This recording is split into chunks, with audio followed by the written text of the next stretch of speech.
नमस्ते दोस्तों, मैं राहुल और आज हम एक ऐसे टॉपिक के बारे में बात करेंगे जो बहुत लोगों को रातों को नींद नहीं आने देता, लोन रिजेक्शन। मान लीजिए लोन के लिए अप्लाई करना, चाहे वो घर के लिए हो, गाड़ी के लिए या फिर पर्सनल लोन, काफी टेंशन वाली बात होती है। आप पूरी कोशिश करते हैं, अप्रूव्ड होने की उम्मीद करते हैं और जब बात नहीं बनती तो बहुत निराशा होती है। लेकिन एक बात, ज्यादातर लोन रिजेक्शंस को रोका जा सकता है। देखिए, लेंडर्स के कुछ क्राइटेरिया होते हैं जो वो आपकी एप्लीकेशन चेक करते समय देखते हैं और इन फैक्टर्स को पहले से समझकर AAP अप्रूव्ड होने के चांसेस काफी बढ़ा सकते हैं। तो इस वीडियो में मैं बताऊंगा कि लोन एप्लीकेशंस रिजेक्ट क्यों होते हैं और साथ ही कुछ टिप्स भी दूंगा कि कैसे उनसे बचा जा सकता है। हम ऑब्वियस रीजन से लेकर कुछ हिडन फैक्टर्स तक जो आपको पीछे खींच सकते हैं, सब डिस्कस करेंगे। चलिए शुरू करते हैं। ऑलराइट, सबसे पहले बात करते हैं क्रेडिट स्कोर की। ये 3 अंकों का नंबर आपके फाइनेंशियल GPA की तरह होता है। ये लेंडर्स को बताता है कि AAP उधार लेने और चुकाने में कितने जिम्मेदार हैं। ज्यादा स्कोर का मतलब है कि AAP लोन समय पर चुका देंगे, लेकिन कम स्कोर मतलब खतरे की घंटी। आमतौर पर 650 से कम का क्रेडिट स्कोर सब प्राइम माना जाता है, मतलब लेंडर के हिसाब से AA रिस्की बोरोवर हैं। उनके नजरिए से सोचो, वो अपना रिस्क कम से कम रखना चाहते हैं, है ना? और किसी ऐसे को लोन देना जिसका पेमेंट मिस करने या डिफॉल्ट करने का हिस्ट्री हो, ये एक गैम्बल होगा जो वो शायद नहीं लेना चाहेंगे।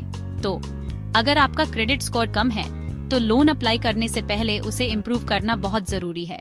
यकीन मानिए, ये आपको आगे चलकर बहुत दुख और परेशानी से बचाएगा।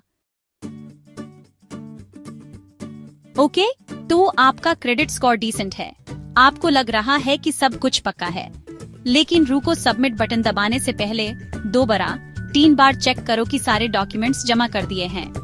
आपको पता भी नहीं चलेगा कितने लोन एप्लीकेशंस सिर्फ इनकम्प्लीट पेपर वर्क की वजह से रिजेक्ट हो जाते हैं।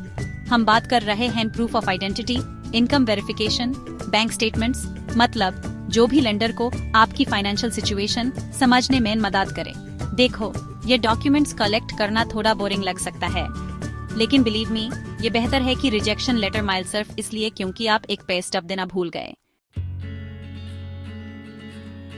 चलो अपने डेट टू इनकम रेशियो के बारे में बात करते हैं, या शॉर्ट में DTI।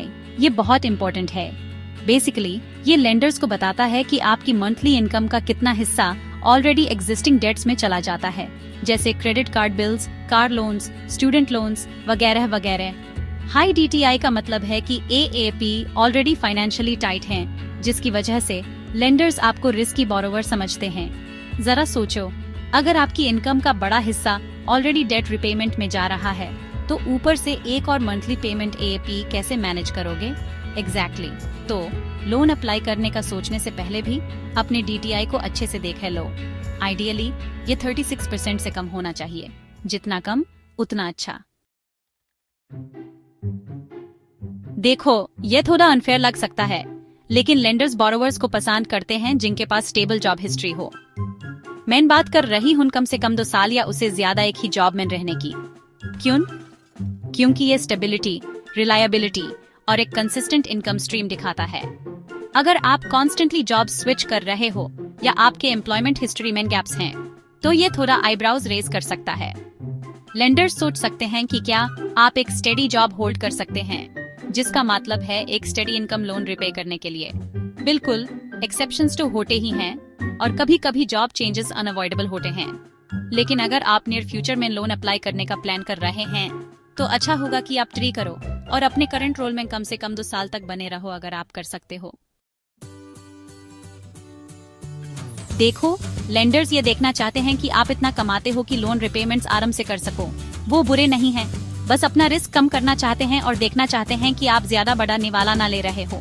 तो हर लेंडर का अपना मिनिमम इनकम रिक्वायरमेंट होता है जो बोरोवर्स को पूरा करना पड़ता है।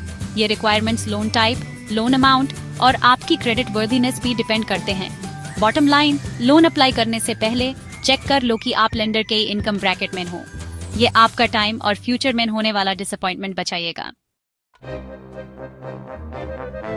सुनो, लेंडर्स सिर्फ तुम्हारा क्रेडिट स्कोर नहीं देखते, वो तुम्हारी बैंकिंग हिस्ट्री भी बारीकी से चेक करते हैं।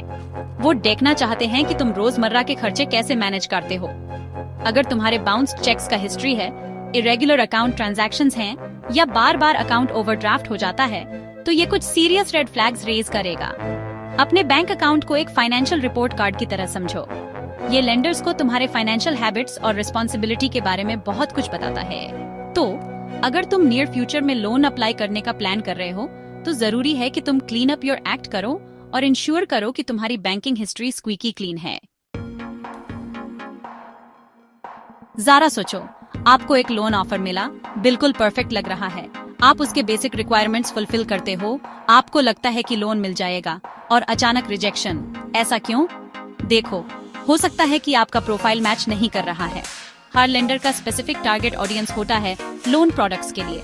उनकी age restrictions, business sector limitations, ये जियोग्राफिकल प्रेफरेंसेस भी हो सकते हैं।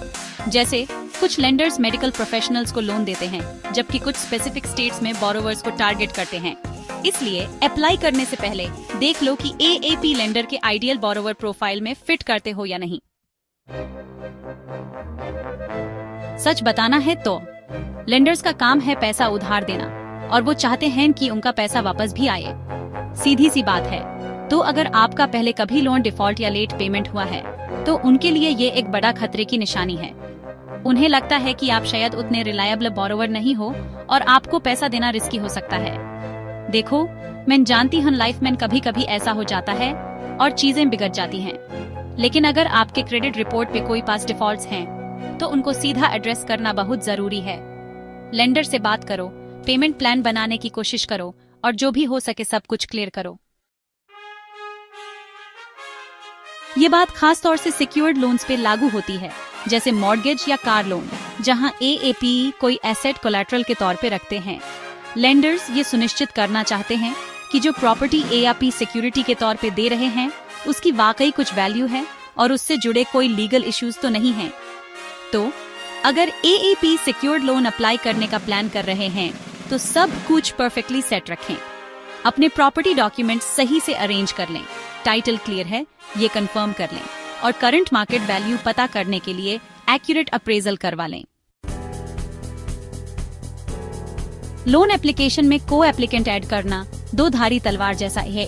एक तरफ ये आपके अप्रूवल चांसेस बढ़ा सकता है, खासकर अगर को एप्लीकेंट का फाइनेंशियल प्रोफाइल अच्छा हो। लेकिन दूसरी तरफ अगर आपके को एप्लीकेंट का क्रेडिट स्कोर कम है, डेट टू इनकम रेशियो ज्यादा है, या कोई फाइनेंशियल रेड फ्लैग्स हैं, तो ये आपके चांसेस कम भी कर सकता है। तो को एप्लीकेंट सोच समझकर चूज करिए।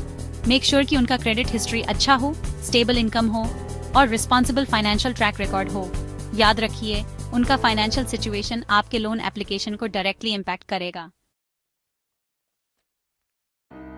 ये तो बच्चों वाली बात है, लेकिन फिर भी बोलना जरूरी है। कभी भी लोन एप्लीकेशन में झूठ मत बोलना। चाहे कितना भी मन करे ऐसा करने का, मत करो। लेंडर्स के पास तरीके होते हैं आपकी दी हुई जानकारी चेक करने के, और अगर उन्हें थोड़ी सी भी गड़बड़ लगी तो आपका एप्लीकेशन खत्म समझो।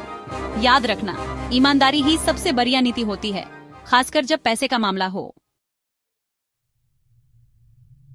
देखो, लेंडर्स का काम ही रिस्क एसेस करना होता है, एंड कुछ इंडस्ट्रीज इनहेरेंटली दूसरों से ज्यादा रिस्की होते हैं। फॉर एग्जाम्पल, अगर आप सेल्फ एम्प्लॉयड हो या फिर एंटरटेनमेंट या हॉस्पिटैलिटी जैसे अनप्रिडिक्टेबल इंडस्ट्री में काम करते हो, तो लेंडर्स लोन एप्लीकेशन अप्रूव करने में थोड़ा दिक्कत कर सकते हैं। ऐसा क्यों? क्योंकि इसमें चांसेस ज्यादा है कि आपकी इनकम अपर नीचे होती रहे, जिससे लोन रिपेमेंट्स करना डिफिकल्ट हो सकता है। सो अगर आप हायर रिस्क इंडस्ट्री में हैं, तो be prepared to provide additional documentation, जिससे आप अपनी इनकम सपोर्ट कर सकें और अपनी फाइनेंशियल स्टेबिलिटी दिखा सकें। तो लीजिए दोस्तों, ये हैं वो सबसे बड़े रीजंस जिनकी वजह से लोन एप्लीकेशंस रिजेक्ट हो जाते हैं। I know it can seem like a lot to keep track of, but trust me, इन फैक्टर्स को समझना आपके लोन अप्रूवल के लिए बहुत इंपॉर्टेंट है। याद रखिए, नॉलेज ही पावर है, और जितना ज्यादा एएपी लोन प्रोसेस के बारे में जानेंगे, उतना ही सक्सेसफुली एप यूज कर पाएंगे। जाने से पहले मैं आपको ये कहना चाहता हूँ, रिजेक्शन के डर से अपने फाइनेंशियल गोल्स को परस्यू करने से मत डरिए। Whether you're buying your dream home, starting a business, or simply consolidating debt, loan एक पावरफुल टूल है जो आपको वहां तक पहुंचने में हेल्प कर सकता है। बस अपना रिसर्च करो, एप्लीकेशन अच्छे से प्रिपेयर करो, and most importantly best rates and terms के लिए शॉप अराउंड करने से मत घबराइए। और अगर पहली बार में सक्सेस नहीं मिलता तो हिम्मत मत हारो, इसे एक लर्निंग एक्सपीरियंस मानो, जरूरी एडजस्टमेंट्स करो और फिर ट्राई करो। You got this.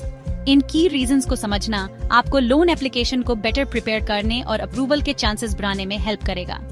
देखने के लिए धन्यवाद और ज्यादा फाइनेंशियल टिप्स के लिए लाइक और सब्सक्राइब करना मत भूलिए।